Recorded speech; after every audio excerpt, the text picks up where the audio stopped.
कोणताही स्टॉक हा 3 फेजेस मधून प्रवास करत असतो. आयदर तो अप ट्रेंडमध्ये असतो किंवा तो डाउन ट्रेंडमध्ये असतो किंवा तो कन्सोलिडेशन फेजमध्ये असतो.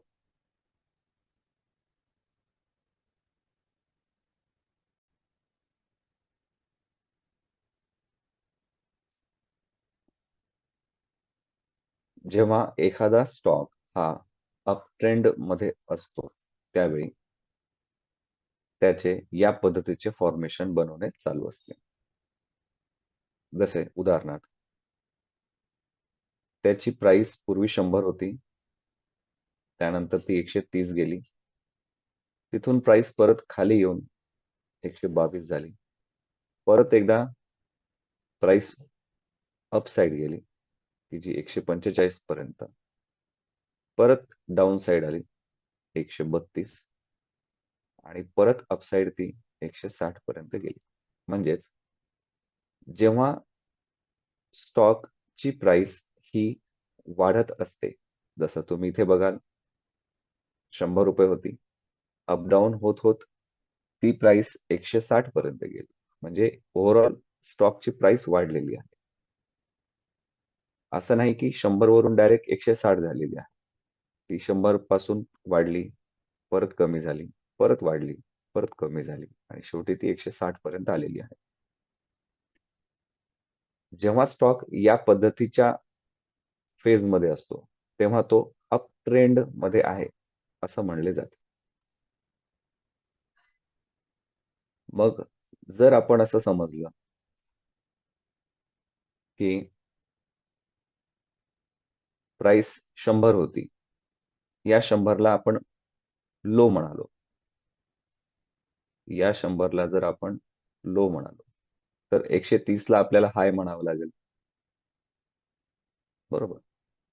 आता 130 वरून प्राइस 122 झालेली आहे. म्हणजेच प्राइस खाली आली आहे. पण ती 100च्या खाली आलेली नाहीये. म्हणजे 130 नंतरचा 122 हा लो आहे. पण तो 100 या लो पेक्षा वरती आहे. म्हणून याला म्हणताना हायर लो अशी टर्म वापरली जाते. 100 लो, 122 हायर लो. आता प्राइस जेव्हा 122 वरून 145 झालेली आहे, म्हणजेच ती प्राइस वर गेलेली आहे. पण 130 पेक्षा ती वर गेलेली आहे. म्हणजेच तिला नुसतं हाय म्हणलं न जाता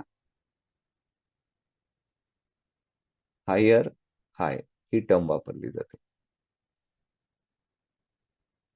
आता 145 नंतर प्राइस परत 132 आलेली आहे. परंतु ती 122 पेक्षा वरतीच आहे. 122च्या खाली नाही आलेली आहे. म्हणून या लोला सुद्धा नुसतं लो न म्हणता हायर लो ही टर्म वापरली जाते. आता 132 वरून प्राइस 160 गेलेली आहे. म्हणजे हाय गेलेली आहे. आणि ही जी प्राइस आहे, ही 145 पेक्षा वर आहे. म्हणून या हायला नुसतं हाय न म्हणता हायर हाय ही टर्म वापरली जाते.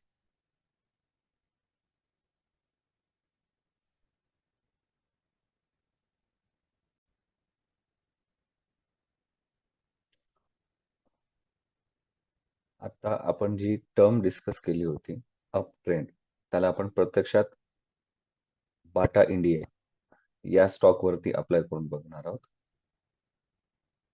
इथे जर तुम्ही बघाल, तर हा लो, हाय, higher low, higher high, higher low, higher high, higher low, higher high, higher low, higher high, higher low, higher हाय, लो, हाय, higher low, higher high, higher low, higher high, higher low, higher high, higher low, higher high, higher low, higher हाय. म्हणजेच stock इथून इथपर्यंत कोणत्या ट्रेंडमध्ये होता?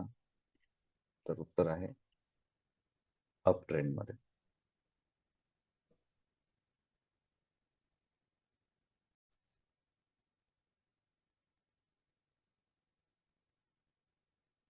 या ठिकाणी डिसेंबर 2016 मध्ये स्टॉकची प्राइस 420 होती, जी एप्रिल 2017 मध्ये 580 झाली, जून 2017 मध्ये 530, ऑक्टोबर 2017 मध्ये 810, फेब्रुवारी 2018 मध्ये कमी होऊन ती 670 झाली. परत त्यामध्ये ऑगस्ट 2018 पर्यंत वाढ झाली आणि ती प्राइस झाली 1100 रुपये. तिथून परत प्राइस डाऊन साइड आली. ऑक्टोबर 2018 मध्ये ती झाली 850. परत तिथे अपसाईडची मोमेंटम येऊन मे 2019 पर्यंत ती प्राइस 1460 गेली. परत ती डाऊन साइड आली. जुलै 2019 ला ती 1300 होती. परत एक अपसाईडची मोमेंटम आहे. ऑक्टोबर 2019 मध्ये 1800 प्राइस. परत डाऊन साइडची मोमेंटम नोव्हेंबर 2019 मध्ये 1600 आणि शेवटी फेब्रुवारी 2020 पर्यंत हा स्टॉक 1860 पर्यंत पोहोचला होता. आता आपण नीट लक्ष देऊन बघितलं तर आपल्याला असं लक्षात येईल की या लो पासून हाय पर्यंत स्टॉक गेला 420 वरून 580. परत तो डाऊन साइड आला, खाली मुवमेंट आली, 530 पर्यंत आला, परंतु 420 च्या वरतीच आहे, म्हणून हा हायर लो. इथून परत स्टॉकने अपसाईडची मोमेंटम केलेली आहे, हा हाय झाला, परंतु जो यापूर्वीचा हाय होता 580 त्यापेक्षा प्राइस वरती गेलेली आहे, म्हणून याला आपण हायर लो म्हणणार.